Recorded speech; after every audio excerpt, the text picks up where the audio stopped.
தமிழ்நாட்டின் தென் மற்றும் வட மாவட்டங்களில் கன முதல் மிக கனமழை பெய்ய வாய்ப்பு இருப்பதாக சென்னை வானிலை ஆய்வு மண்டல தலைவர் பாலச்சந்திரன் தெரிவித்துள்ளார். சென்னையில் செய்தியாளர்களை சந்தித்த அவர் வடகிழக்கு பருவமழை இன்னும் தீவிரமாக இருப்பதாகவும் கூறியுள்ளார். தென்கிழக்கு அரபிக்கடல் பகுதியில் மற்றொரு வளிமண்டல கீழடுக்கு சுழற்சி நிலவுகிறது. கடந்த 24 மணி நேரத்தில் தமிழகம், புதுவை, காரைக்கால் பகுதியில் பரவலாக மழை பெய்துள்ளது. 5 இடங்களில் அதி கனமழையும், 17 இடங்களில் மிக கனமழையும், 55 இடங்களில் கனமழையும் பதிவாகியுள்ளது. அதிகபட்சமாக சீர்காழியில் 23 சென்டிமீட்டர் மழை பதிவாகியுள்ளது.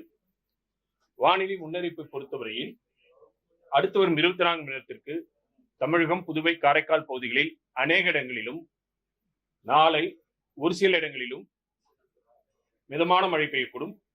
கனமழைக்கான எச்சரிக்கையை பொறுத்தவரையில் அடுத்து வரும் 24 மணி நேரத்திற்கு திருவாரூர், நாகப்பட்டினம், மயிலாடுதுறை, கடலூர், விழுப்புரம், திருவண்ணாமலை, செங்கல்பட்டு ஆகிய மற்றும் புதுவை, காரைக்கால் பகுதிகளில் ஓரிரு இடங்களில் கனமுதல் மிக கனமழையும், தூத்துக்குடி, விருதுநகர், நெல்லை, தஞ்சை, கள்ளக்குறிச்சி, சேலம், வேலூர், ராணிப்பேட்டை, காஞ்சிபுரம், திருவள்ளூர் மற்றும் சென்னை ஆகிய மாவட்டங்களில் ஓரிரு இடங்களில் கனமழையும் பெய்யக்கூடும். நாளை குமரி, நெல்லை, தூத்துக்குடி, ராமநாதபுரம் மாவட்டங்களில் ஓரிரு இடங்களில் கனமழைக்கான வாய்ப்பு உள்ளது.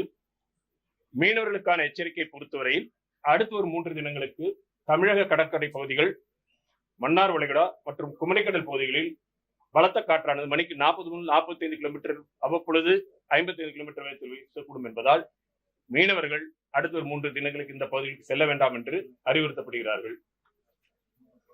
சென்னை மற்றும் புறநகரை பொறுத்தவரையில் அடுத்து வரும் 24 மணி நேரத்திற்கு நகரின் சில பகுதிகளில் மிதமானது முதல் கனமழை பெய்யக்கூடும்.